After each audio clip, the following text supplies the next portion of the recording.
Noswaith dda. Sesiwn gyda Aled Rumble fydd heno. Edrych ar uned 4 cwestiwn 1, efallai o'ch chi'n disgwyl uned 3 cwestiwn 1 am y bach o newid ti bod heno. So drosodd i Aled. Diolch. Wel, pnawn da i chi. Dwi'n gobeithio bod chi'n cadw'n iawn. A fel nath Gareth esbonio, dyn ni'n mynd i wneud uned 4 cwestiwn 1 heddi. Mae bach o technical hitch wedi bod, ond ta waith mae rhaid i chi wneud uned 4 beth bynnag. Felly, wythnos nesaf byddwn ni'n wneud uned 3 cwestiwn 1. So, ymddeiriadau am y newid muned ola.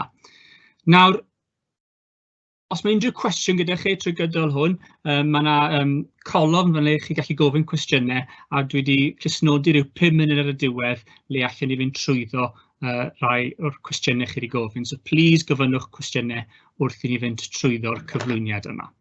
Felly, fel dwi wedi gweud, dwi'n mynd i canolbwyntio ar uned 4 cwestiwn 1, rhywbeth bydd pawb fan hyn yn mynd i wneud. Dwi'n deall falle bod arholiadau wedi cael eu gohirio, ond pan fyddwn ni'n ôl yn ysgol, byddwch chi siŵr o fod yn wneud arholiadau ffug, mock exams, neu gwaith cartre, a syniadau ac ati, yn seiliedig ar cwestiwn 1 o fewn uned 4. Felly, mae hwn yn gobeithio mynd i fod yn cyflwyniad gwerth chweil i chi. Felly, rhywbeth i cynnesu chi fyny, rhyw muned i chi, a dewn ni nôl i'r atebion yma ar y diwedd, rhyw fath o cywir anghywir, ychydig o myth-busting o uned 4. So, pa rai rhain chi'n meddwl sy'n gywir neu sy'n anghywir.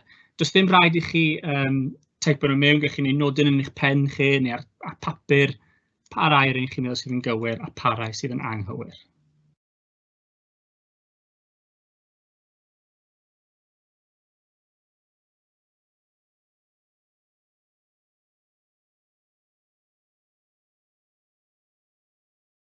Nawr de, fe wedi ddewn ni nôl i'r ein ar y diwedd. Felly, dyn ni'n canolbwyntio ar uned 4, a beth pwysig i nodi am uned 4, mae yna 8 opsiwn gwahanol sydd ar y chwith fan hyn, a chi wedi astudio un o'r 8 opsiwn yma. Felly, mae'n mynd i fod yn amhosib i fi mewn 40 munud fynd trwyddo yr 8 opsiwn yma yn fanwl. So felly, beth dyn ni'n gwneud yw rhyw cael tre bod rhyw fath o holistic approach, le ni'n edrych ar sgiliau a techneg, pethau cyngor awgymriadau byddwch chi gallu defnyddio ar draws pa bynnag opsiwn ydych chi yn astudio. Nawr, gobeithio erbyn nawr chi wedi sylweddoli, mae uned 4 yn continuum yn parhad o'r hyn fe nathoch chi yn flwyddyn 12 o fewn uned 2. Felly, os nathoch chi astudio yr Almaen yn blwyddyn 12, wel byddwch chi'n astudio'r Almaen yn blwyddyn 13 yn uned 4. Mae uned 4 yn canolbwyntio ar 2 amcan asesu, sef amcan asesu 1 ac amcan asesu 2. Nawr, mae Cybac wedi gwneud mewn ffordd chydig yn od.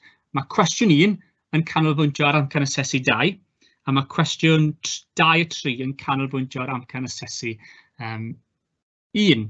So heno, fe wedi dweud, ni'n mynd i canolbwyntio eitha manwl ar hwn fan hyn. Dwi'n siŵr os chi'n gweld e, falle heb dynnu'r lliw gorau, ond amcan asesu 2, sef hanner y marciau ar gyfer yr uned yma.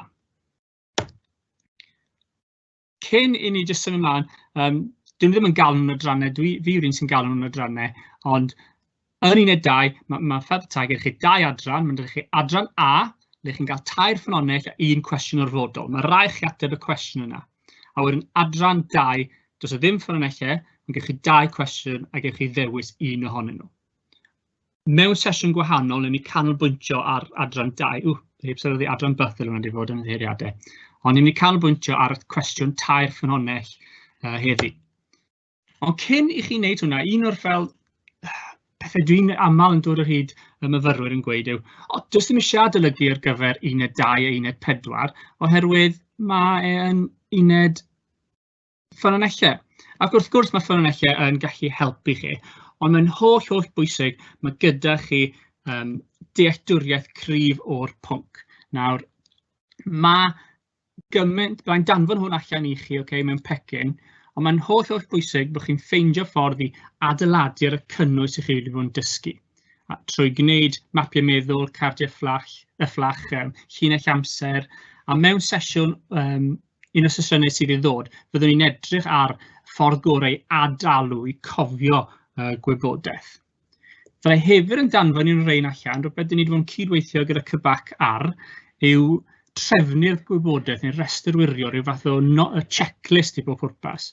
Mae'n dogfen eitha hir, a mi eisiau chi pori trwyddo fe i ffeindio'ch opsiwn chi, ond pan fyddwch chi'n ffeindio'ch opsiwn chi, bydd yna restr wirio, checklist o popeth sydd eisiau chi wybod o fewn eich opsiwn chi.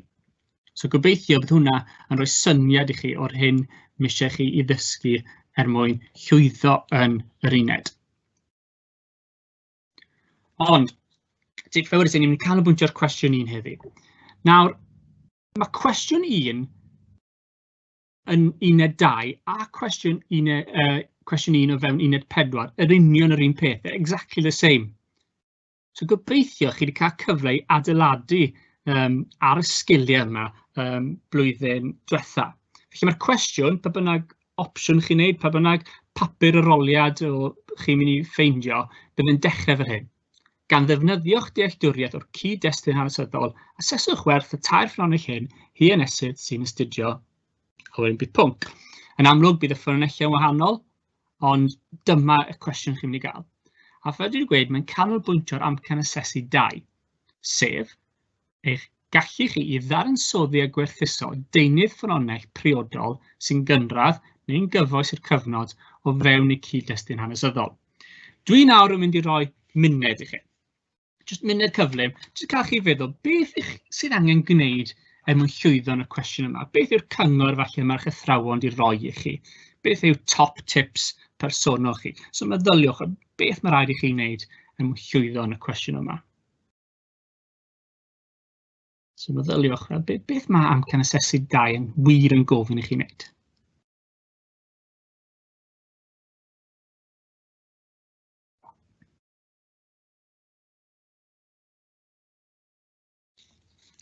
Nawr te, symudwn ni ymlaen.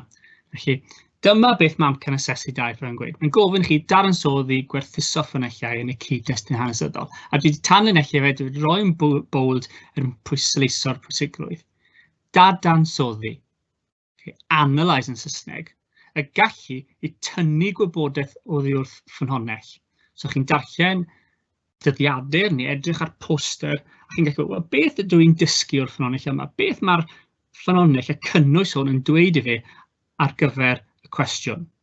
A gwerthuso, evaluate yn Saesneg, y syniad yma o ydych chi'n gallu dibynnu ar y ffynhonnell yma? Ydw e'n pa mor werthfawr yw e? Gallu gweud, wel, chi'n meddwl beth, di ffynhonnell B ddim yn ddibynadwy.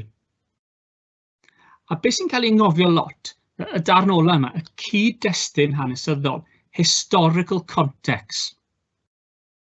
Dwi'n siŵr bod y athrawon wedi bod yn pwysleisio hwn, mae'n holl bwysig. Pan chi'n edrych ar y cynllun marcio, bydd ni'n gwneud hwnna nes ymlaen, y gair sy'n amlygu hynna'n eitha aml yw'r cyd-destun hanesyddol.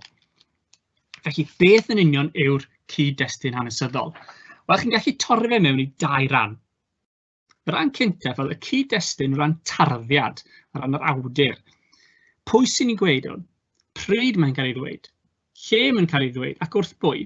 A mae eisiau mynd fwy dyfnder hwnna. Hydrych na gweud, wel, Hitler sy'n dweud hwnna. Allai rhywun o blwyddyn 5 gweud Hitler sy'n ysgrifennu hwnna, achos mae'n gweud Hitler. Ond beth chi angen gwneud yw defnyddio'ch dealltwriaeth chi'n gweud, wel, mae Hitler yn ysgrifennu hwn yn ystod y cyfnod yma, a mae newydd bod yn carchar, so yn amlwg mae'n mynd i weid hwn achos mae'n poeni am hyn. A wedyn, chi angen trafod cyd-destun o ran yr ymholiad gosod. Beth sy'n digwydd yr adeg penodol mewn perthynas gyda'r ymholiad penodol yn y cwestiwn? So o ran, ffordd fi'n disgrifio hwnna yw, sut mae'r ffynhonnell yna, cynnwys hwnna, yn ffito mewn yn y darlun mawr o fewn y cwestiwn. So os mae gyda chi ffynhonnell cwestiwn am yr Holocaust wedyn ni, a mae'r ffynhonnell yn trafod Auschwitz, wel chi gallu trafod sut mae Auschwitz wedyn yn ffito mewn i'r darlun mawr o'r Holocaust. Felly, bydd ni'n dangos y siampl chi nawr o ateb disgwyl. Anyway, dyma chi jyst 2 cwestiwn dwi wedi tynnu allan. Ydych chi'n sylweddoli, mae bob un yn dechrau yn union yr un fath. Beth sy'n wahanol yn amlwg yw'r 2 ffynhonnell a ffocws y cwestiwn. So mae'r un cyntaf yma, sy'n newid y lliw, yn canolbwyntio ar beth oedd problemau Mari'r cyntaf. Meddylwch chi hynny, beth yw ffocws cwestiwn 2? Beth oedd y challenges gwahanol yn Brydain? Beth yw ffocws cwestiwn 3? Yn amlwg, falle chi ddim yn gwneud y opsiynau yma. Beth oedd y sialensau oedd yn gwneud i Llywodraeth Brydain yn ystod y cyfnod yma?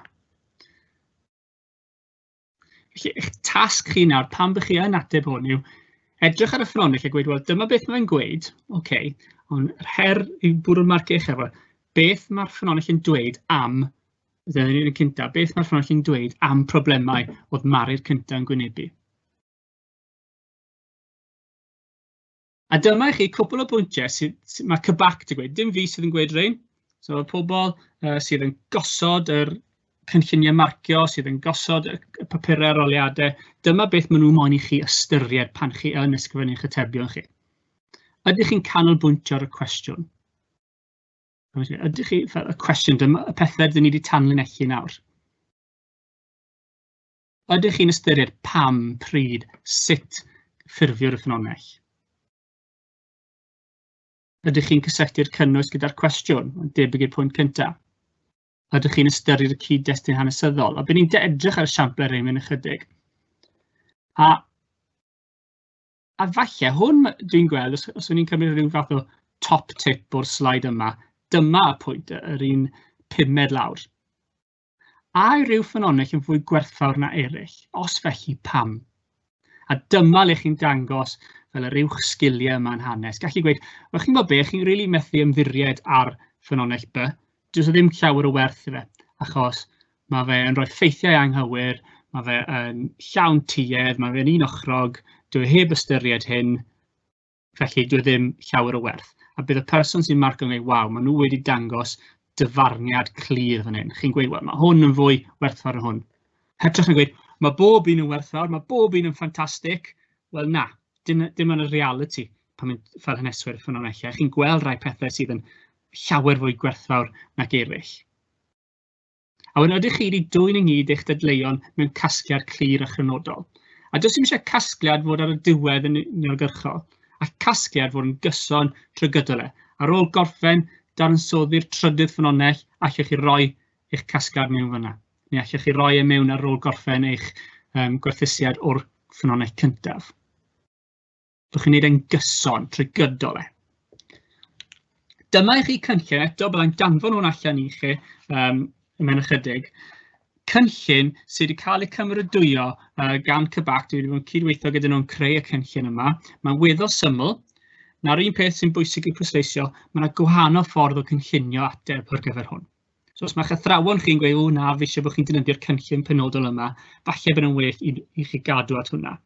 Ond dyma dwi'n gweud, dyma un peth dwi yn defnyddio, dyma un peth mae cybac wedi cymrydwyo fe hefyd yn gweud, ie, mae hwn yn syniad da, a maen nhw wedi cyfrannu at geirfa ac ati, o ran cynllunio'ch ateb. So'r peth cyntaf byddwn ni'n gweud, cyn hyd yn oed edrych ar y cwestiwn, y bocs yma. Be sydd angen gwneud yn llwyddo? Eich top tips chi, beth mae'r adborth chi'n cael o'r athrawon? Ydy'r athrawon yn gweud, chi ddim yn dangos digon o cyd-destun? Ond ydy'r athrawon yn gweud, wel, chi ddim dwi'n... Mae rhaid trafod y tair ffynonell. A wedyn, eto cyn edrych ar y ffynonellau, be dwi'n gwybod am y testun yn barod? So os mae'r cwestiwn yn gofyn i chi, pam roedd yna chwyldro yn Ffrainc? Beth ych chi'n gwybod am resymau dros chwyldro yn Ffrainc? Os mae'n gofyn i chi, pam gath gwladwriaeth lles i sefydlu ym Mhrydain yn y 40au, bych chi'n nodi, wel, dyma be fi'n gwybod. A wedyn, chi'n symud i'r ffynonellau. A mae eisiau pwysleisio, does ddim rhaid dechrau gyda ffynonell 1, a wedyn mynd ffynonell 2, wedyn ffynonell 3. Mae perffaith hawl i chi, os maen nhw'n annog chi os rhywbeth, os chi'n moyn dechrau gyda ffynonell 3, a wedyn mynd i ffynonell 1, mae hwnna'n hollol dderbyniol. So dyma beth mae'r bocsys yn edrych fel. So gwerth y cynnwys, y bocs cyntaf. So chi'n edrych ar beth mae fe'n gweud. A sut mae'r cynnwys hwn yn ffito mewn i'r cwestiwn sy'n cael ei osod. Be ydych chi'n gwybod am y themau, y pethau sy'n cael ei trafod. Yr awduredd, pwy sy'n dweud pam, pryd? Be ydych chi'n gwybod am y person yma? Pam bod y flwyddyn yna'n bwysig? A wedyn, cryfder a cyfyngiadau. Ac unwaith eto, os ydych chi'n teimlo fel dim ond un cryfder, ond mae yna 4 neu 5 beth allwch chi wein cyfyngiadau, mae hwnna'n dderbyniol. Plis bydwch meddwl, mae rhaid chi roi 3 cryfder a 3 gwendid. Dyw hwnna ddim yn. Os chi'n teimlo fel mae'r beth yn hynod o werthfawr neu mae tipyn o pethau sy'n angen ystyried a bod nhw'n ofalus gyda'r ffynhonnell, wel mae hawch i roi e lawr. A wedyn, barn bach ar y diwedd, bod chi yn crynhoi'r ffynhonnell ar ôl I drafod e. Felly, I grynhoi, dwi ddim yn credu bod ffynhonnell 2 yn hynod o werthfawr oherwydd mae'n llawn tuedd a mae'n braidd yn unochrog. Mae heb ystyried hyn a hyn. Nawr de, yn amlwg, be byddwn ni'n mwynhau wneud yw gweld rhoi cyfle I chi nawr I falle ateb cwestiwn a dwi'n annog bod chi'n neud e. Dwi ddim yn credu be fi'n I weid nawr yn mynd I fod yn syndod I chi, ond mae wedi cael ei profi, dim jyst athrawon yn trefn boen, y disgyblion sydd yn adolygu trwy edrych a gwneud cyn papurau, maen nhw'n perfformio'n well yn yr aliadau na myfyrwyr sydd jyst yn darllen nodiadau yn unig. Wrth gwrs, mi eisiau darllen nodiadau, ond dim just wneud e. Triwch wneud cyn papurau. Dewch yn gyfarwydd gyda strwythur yr aroliad, gyda beth maen nhw'n gofyn I chi, edrychwch ar y cynllun marcio. Felly, beth dyn ni'n mynd I wneud heddi nawr, am rhyw 1/4 awr, dyn ni'n mynd I edrych ar opsiwn 8. Nawr, chi sy'n gwylio hwn ar meddwl, fi ddim yn wneud opsiwn 8. Please, bydwch poeni, achos dyn ni'n mynd I edrych ar y techneg, y sgiliau, a mae'r ein yn gallu cael ei ddefnyddio o draws yr 8 opsiwn. Y reswm dwi wedi mynd am yr Almaen oherwydd dyma'r opsiwn mwyaf poblogaidd. Ond, pe fi'n gweud bydd y cyngor, y technegau byddai'n trafod yn berthnasol ar draws yr 8 opsiwn. So dyna sut be bydd y papur aroliad yn edrych yno. Dyma I chi cwestiwn 2 neu 3. Byddwn ni'n wneud hwn yn sesiwn gwahanol. Dyn ni'n canolbwyntio ar y cwestiwn uwch ben y cylch.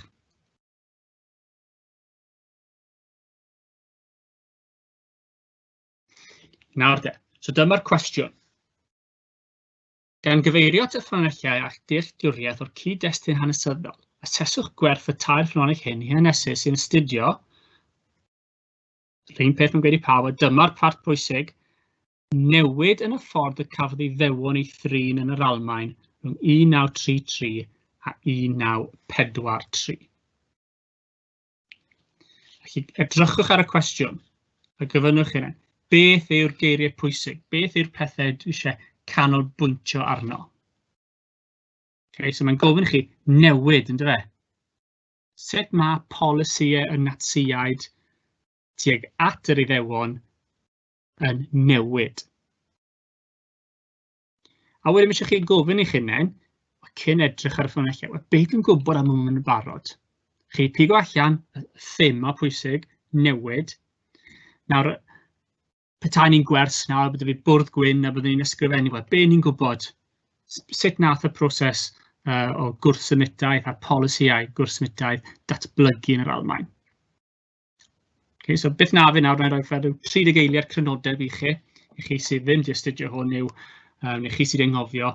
Mae'n proses sydd yn radicaleiddio yn gynyddol. Okay, Mae nhw'n dechrau bant gyda polisïau llai eithafol, sef fel trefnu boicot o siops, mae chydig o deddfau sydd yn rwystro hawliau Iddewon, a wedyn mae'n gweithygu ac yn gweithygu, a wedyn mynd i'r gwersylloedd difad, extermination, death camps yma erbyn 1941, 1942.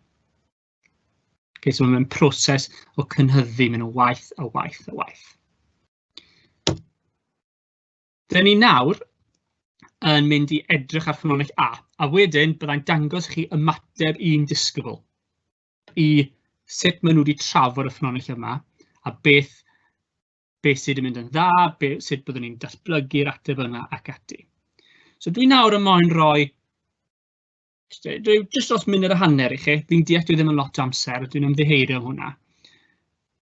I edrych ar ffynhonnell A A wedyn gofyn i chi'n y tair cwestiwn yma. Beth mae'r cynnwys yn dweud i ni am y ffordd cafod i ddewon i thrin gan Natsiaid? Beth ydych chi'n gwybod am digwyddiadau yma a sut mae'n berthnasol i'r cwestiwn? Pwy, pam, pryd a sut ffurfio'r ffynnonell yma?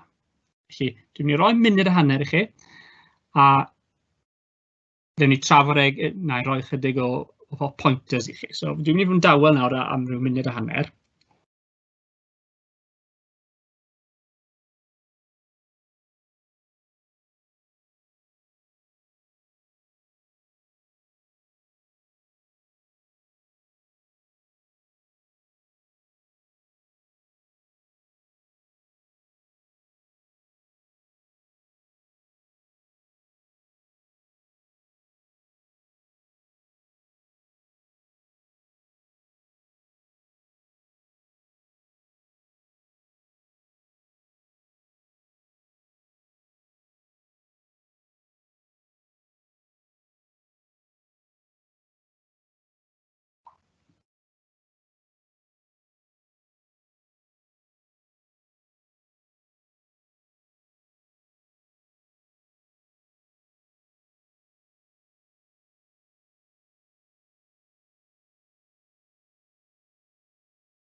Iawn.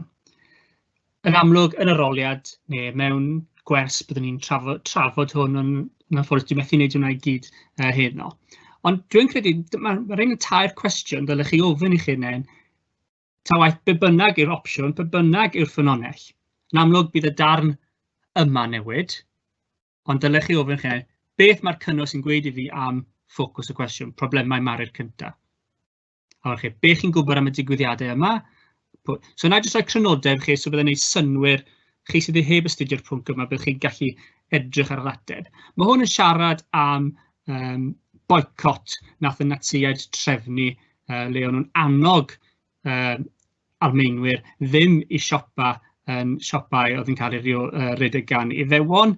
O'n nhw'n gosod dynion SA, SS tu allan i siopau, a dyma un o'r pethau cynta nath y Natsiaid pan ddathon nhw i rym yn 1933. Felly,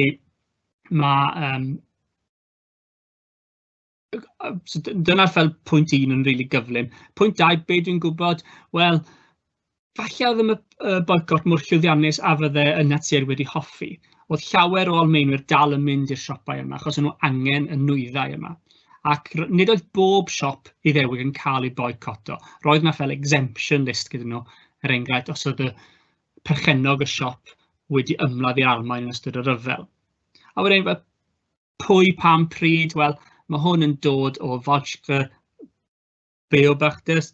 Chi sy'n dysgu Almaeneg, chi'n gweud fi dwi'n yn hollol anghywir, ond papur newydd y Natsiaid. So'n syth, dylech chi'n meddwl, wel, mae hwn yn propaganda, mae'n fod yn llawn tuedd. Dwi ddim yn hollol ddilys yn dweud, oherwydd mae gyda fe agenda clir. Dwi ddim yn hollol ddibynadwy. A wedyn ymlaen de.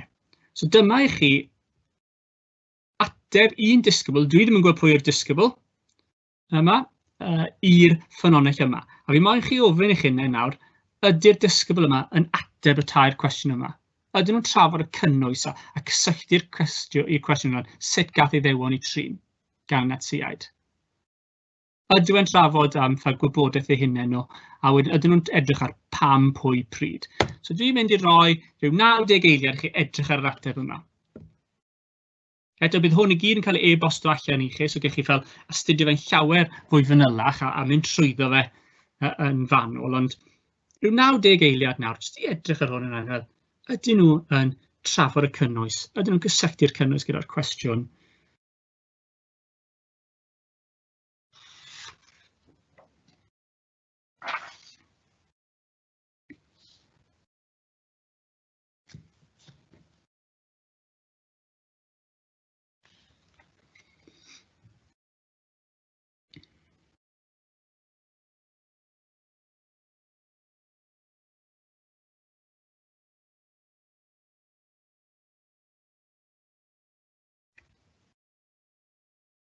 So, y tair cwestiwn fe'n gofyn mewn chydig. Ydyn nhw'n cysylltu'r cynnwys gyda'r cwestiwn? Dyn nhw'n dod mewn a cyd-destun fel gwybodaeth hunain i esbonio'r boicot. Ydyn nhw'n edrych ar tarddiad, pwy sy'n gweud e, pryd ydyw.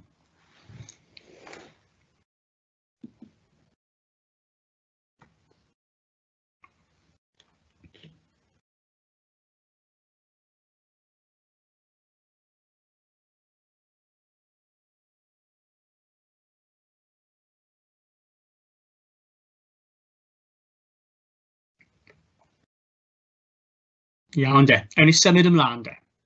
Eto, fe fi'n atgoffa chi byddai yn danfon hwn allan i chi, so gych chi lot fwy amser i fynd trwyddo fe'n fanylach. Ond, y darn cyntaf yma fi eisiau dangos. Gobeithio bod chi wedi cael cyfle hwn, a chi sy'n astudio yr Almaen Natsiaid, byddwch chi wedi sylweddoli fel, mae hwn yn waffle yr unig gair dwi'n chi'n meddwl amdano. Beth mae'r ymgeisydd wedi wneud? Mae popeth yn ffeithiol gywir, 100% accurate. Roedd tan y Reichstag ar y 7th yn y Chwefror, cywir. Ond, mae llawer o bethau mae'r ymgeisydd wedi gweud fanna ddim yn berthnasol i'r cynnwys nac y cwestiwn. Off-topic yn llwyr i bob pwrpas. A dyna falle un o'r traps mae myfyrwyr yn cwmpo mewn i ychydig. So, chi'n gwario gymaint amser yn dysgu dyddiadau, dysgu enwau, dysgu pethau, a wedyn mae jyst yn dod mas fel ble ar papur. A mae'r ymgeisydd jyst di gwario'r darn cyntaf o'r ateb yn ysgrifennu rhywbeth sydd wedi cael dim marciau. Mae'n jyst i siarad am pethau sydd yn ffeithiol gywir, mae'n wir, ond diwna ddim yn cysylltu gyda'r cynnwys y ffynonell, diwna ddim yn cysylltu gyda'r cwestiwn. Ond mae'r ateb yn gwella wedyn. Yma wedyn, mae'n dechrau siarad am y cynnwys. Mae'n gweud, mae'n siarad am y boicot, ond oedd y boicot falle ddim mor llwyddiannus ac oedden nhw yn gobeithio oedd e ac ati. A wedyn mae'r ymgeisydd yn dechrau siarad am yr tarddiad, o ran pwy sy'n gweud e ac ati. So mae'n dechrau bant ychydig yn wobbly, yn colli ffocws yn syth o'r cychwyn, ond wedyn mae'n dechrau siarad am y cynnwys, beth mae'r ffynonell yn dweud, a wedyn pwy sy'n dweud e. Ond, dyma'r un ffynonell eto, cofiwch geiriau allweddol y cwestiwn. Wel, gwerth e.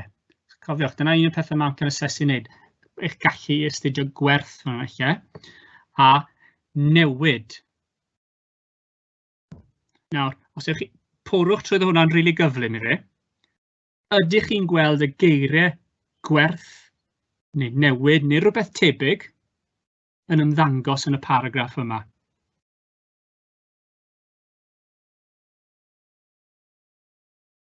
Ac mwyn safio chydig amser i chi, dwi ddim yn dangos. Nid yw'r ymgeisydd wedi rili cael gafel o fewn y ffynonell yma ar ffocws gofynion y cynllun marcio. Trwy'ch ar amser. Beth newn ni safio amser, de? O'n i'n mynd i wneud yr un peth gyda by, ond mae amser yn mynd ychydig yn gyflym yn barod. So, roi'n ni quick skip i by, eto bydd hwn yn cael ei e-bosto i chi sy'n gallu fynd trwyddo fe. Edrychwn ni ar ffynonell C. A yr un cwestiwn, ffynonell C, ar y cyd-destun i chi, mae hwn yn araith gan Heinrich Himmler, araith enwog yw e, araith maen nhw'n gael araith Poznan, le mae fe'n yn y cynnwys mae'n trafod yn gweud, wel, mae lladd yr Iddewon yn rhywbeth da iawn, dylech chi yn falch bod ni'n lladd yr Iddewon, chi'n neud eich dyletswydd chi. Mae fe'n rhy erchyll o ran cynnwys, really, a mae'n gweud pobl sydd yn neud hwn, chi'n arwyr, oherwydd mae'r Iddewon yn bacteria, mae rhaid difaf a lladd nhw. So dyna'r cynnwys, a wedyn trafod am yr tarddiad wedyn, ran pwy sy'n gweud e? Wel, Heinrich Himmler. Eto yn syth, please bydwch jyst gweud, mae hwn yn dod o Heinrich Himmler. A rhywun yn blwyddyn 5-6 gallu gweud hwnna i fi. Eich tasg chi wedyn yn gweud, pwy yw Heinrich Himmler? Pennaeth yr SS, ond mae'n gweud o fyna. Ond mae'n cael ei ystyried yn pensau'r Holocaust. Un o'r architects, un o'r dynion mwyaf gyfrifol amdano trefnu'r Holocaust. mae fe'n siarad i arweinwyr yr SS. So byddwn ni'n gweud, wel, yr SS, beth dwi'n gwybod am yr SS? O, nhw oedd y rai oedd yn cyflawni lot o'r troseddau yma. Nhw oedd yn redeg y gwersylloedd. Nhw oedd yn neud llawer o'r lladd. So yn syth, maen nhw'n gweud, wel, mae'n gweud hwn i pobl sy'n neud y lladd. Mae'n amlwg yn mynd i fod yn positif yn beth mae'n gwneud. 1943. Be dwi'n gwybod am 1943? Wel, chi sy'n astudio fe, byddwch chi'n gwybod, wel, erbyn Hydref 1943, mae, sorry, fi'n cael problem cyfieithu, mae'r massacre, mae'r hiladdiad, o Iddewon wedi cyrraedd fel uchafbwynt erbyn nawr. Mae'r gwersylloedd difa yma wedi agor. So byddwn ni moyn gweud, wel, mae hwnna'n cael ddefnyddiol oherwydd mae'n dangos y newid yn dweud. Mae'n dangos sut ydy mynd o proses o boicot o bwrnwn economaidd. Mae'n dechrau gweithygu yn dweud. Mae'n mynd lan a lan a lan ac mae'n mynd yn llawer gwaith. Dyma yr ateb yr ymgeisydd i hwn. Dwi'n mynd i roi eto munud a hanner chi ddarllen e, a wedyn ewn ni trafod e. Ond eto fe chi gofyn chi hyn, ydw yn trafod y cynnwys a cysylltu'r cynnwys gyda'r cwestiwn, sef sut mae pethau wedi newid i'r Iddewon. Ydw yn dod mewn y cyd-destun gwybodaeth personol, a ydw yn trafod yr awdur, fel y tarddiad am pwy sy'n gweud y pryd, pwy'r gynulleidfa ac ati.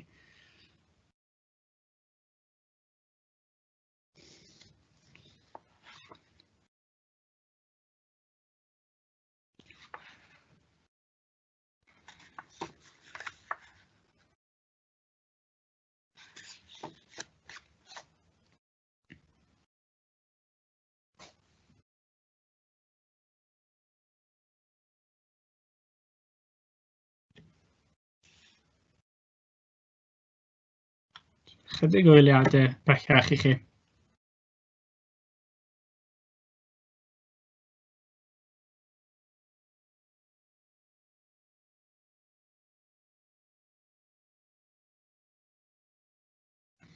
Nawr de, yn amlwg chi heb rili cael amser i fel edrych ar y ffynonell yn fanno, so dwi'n gallu parchu hwnna, falle bod hwn chydig yn anodd i chi. Ond dwi eisiau jyst tynnu sylw chi cwpl o bethau. Mae'r ymgeisydd yn dechrau bant yn rili rhoi y cyd-destun hanesyddol i ni tu ôl fel 1943. Mae'r ymgeisydd yn amlwg yn deall pethau nhw. Maen nhw'n gweud, wel, oedd yr Iddewon gyda lot o broblemau, oedd gyda'r Almaen tipyn o broblemau i delio gyda erbyn 1943. Maen nhw wedi cael cyfarfodydd, maen nhw wedi trio symud nhw allan i Madagascar, mae hwnna wedi methu, a maen nhw'n trafod am y penderfyniad yma i lladd, i ddifa yr holl Iddewon yma. Felly mae hwn yn eitha da, maen nhw'n rhoi'r cyd-destun i'r stori sydd yn dda. A wedyn, mae'r ymgeisydd yn dechrau symud mlaen i siarad a chydig am y cynnwys i raddau. A mae'n gweud, wel, mae Himmler yn dweud hyn, oherwydd mae'n teimlo fel beth maen nhw'n gwneud yn anrydeddus, a mae'n cefnogi y penderfyniad, y gwaith mae'r SS yn gwneud yn lladd yr Iddewon yma. Rydych chi'n gallu meddwl am beth sydd ddim yn y cwestiwn yma?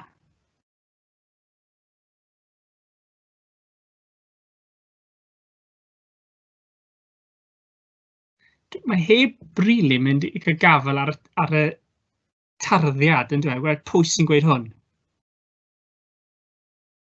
Mae brawddeg cynta, mae hwn gan Himmler, pennaeth yr SS a'r Einsatzgruppen, roedd yn gwneud yr arall yma ger bron cyd-arweinwyr yr SS yn Poznan.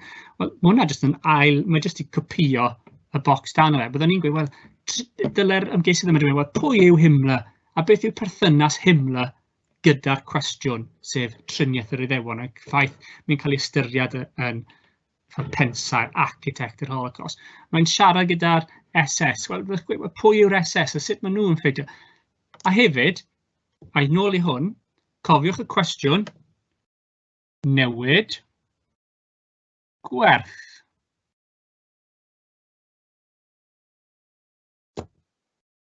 Edrychwch trwy hwn.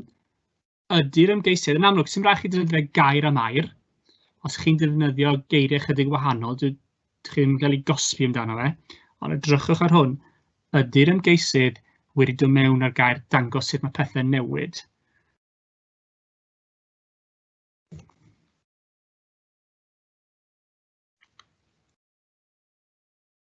Na.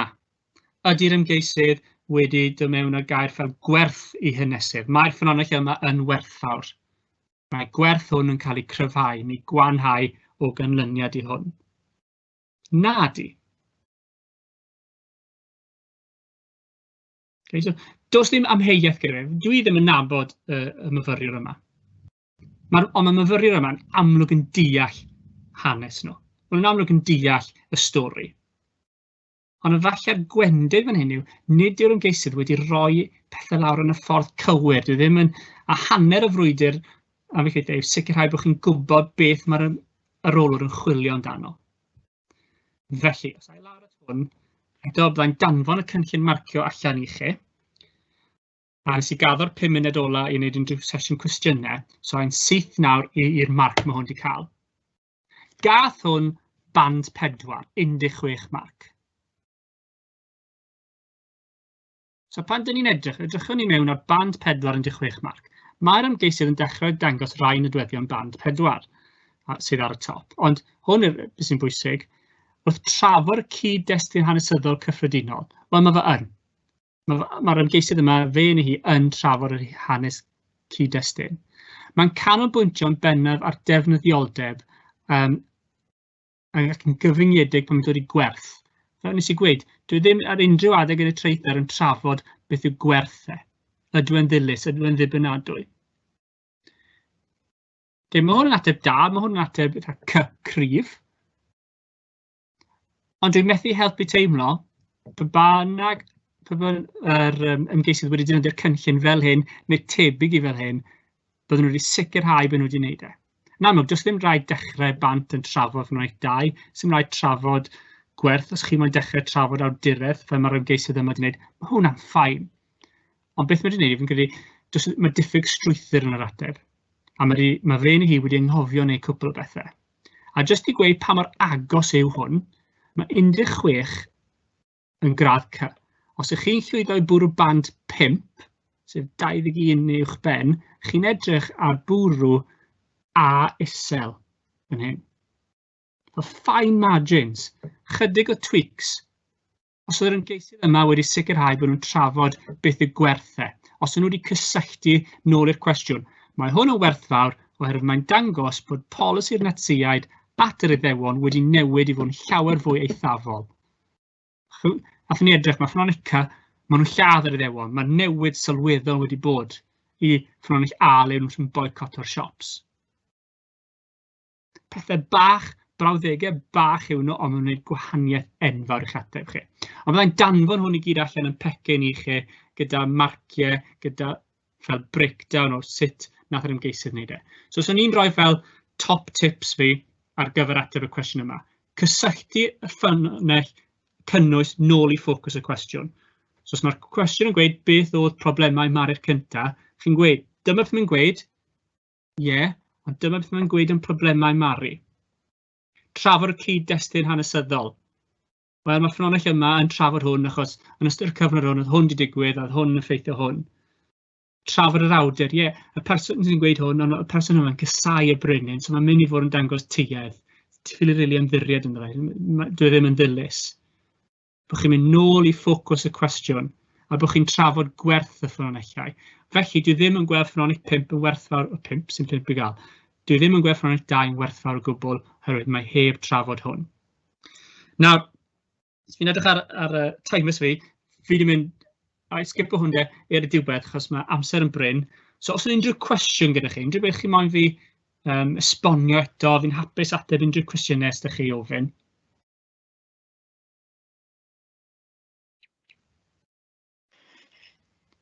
Sdim byd yn ymddangos ar hyn o bryd, Aled. Fi wedi gwneud job mor dda wedi cyfro fe, neu fi wedi rhoi chi mewn i fath o brain freeze yn cynnwys gymaint o wybodaeth.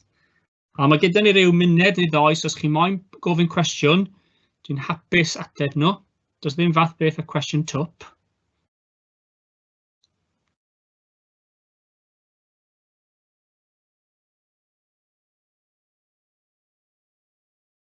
Roedd bydd popeth yn cael ei e-bost allan i chi, okay? Gyda'r cynllun, gyda tasgau ar gyfer adolygu, gyda y checklist o beth sydd eisiau gwybod ar gyfer hwn. So, byddwn ni'n awgrymu, gwariwch falle awr rhywbryd, jyst yn darllen trwyddo fe. Dwi wedi gwneud eitha, gobeithio sy'n eitha user-friendly i chi. Yr unig peth sy'n dogfen mawr yw'r checklist.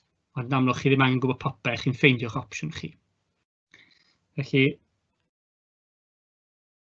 Gareth, ydw'n iawn, os bod dim cwestiwn, byddwn ni'n gorffen, efe? Happy days, Diolch i bawb am fynychu hynna. Diolch i chi.